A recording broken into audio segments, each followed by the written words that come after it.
Now we end the section 1 with the last presentation. Introduction to Business Impact Analysis in Cybersecurity. What is a business impact analysis? I'll explain it to you. A business impact analysis is a critical component of any comprehensive cybersecurity strategy. It's a structured process designed to identify and assess the potential impact of disruptions to an organization's critical business functions.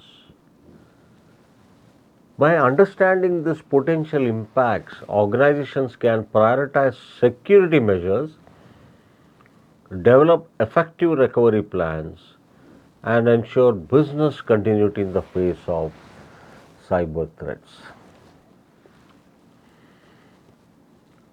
What is the importance of conducting a business impact analysis? Point number 1 is risk mitigation.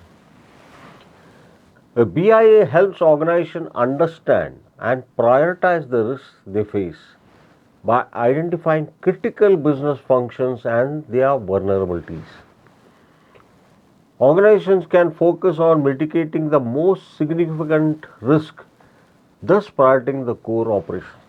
For example, in a particular organization, the finance, the marketing, and the production department are of very importance. So, we have to focus on risk mitigation in those departments. Point number 2, resource allocation. A BIA provides valuable insights into the impact of potential disruptions, allowing organizations to allocate resources effectively.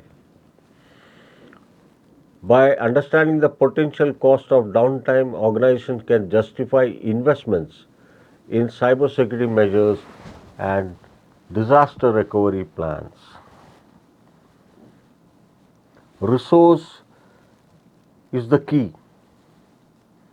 Some organizations have an emergency response team, and those particular teams are in charge of taking care of any business impact caused by a cybersecurity threat. Point number 3, improved decision making. A BIA helps organizations make informed decisions about cybersecurity investments and strategies. By quantifying the potential impacts of security breaches, organizations can prioritize resources and develop appropriate safeguards. Point number 4, compliance and regulatory requirements. In many industries, conducting a BIA is a regulatory requirement. It helps organizations demonstrate their commitment to cybersecurity and meet comprehensive standards, thus avoiding penalties and reputational damage. What are the key components of a BIA? This is a very important factor to be considered, the components of a BIA. The first component, the process begins by identifying the core functions essential to the organization's success.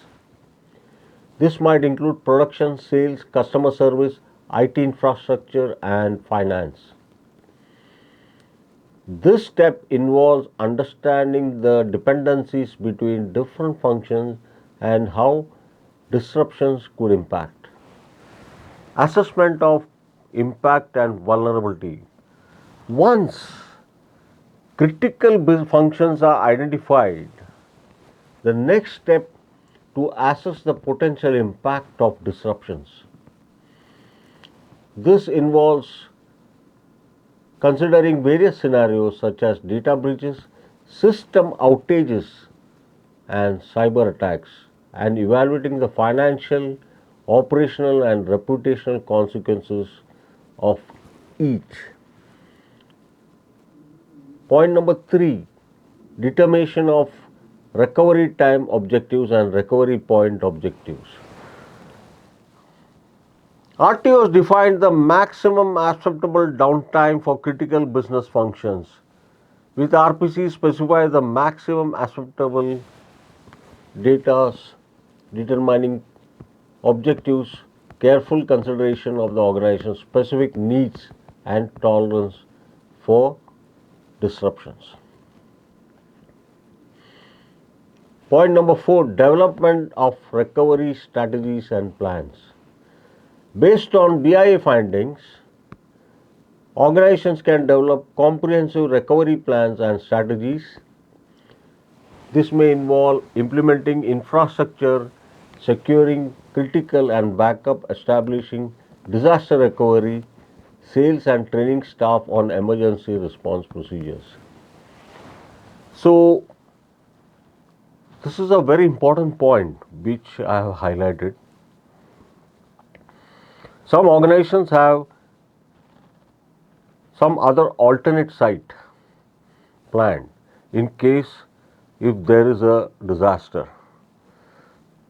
So, most of the servers are stored in the primary site, plus they have a secondary site to do the processing in case there is a disaster or which can hamper their business. Point number 5, communication and training, which I am always focusing on because it is very important. Effective communication is crucial during any security incident. A BIA should outline communication protocols for inform external stakeholders as well as training procedures for employees to handle security incidents and minimize disruptions.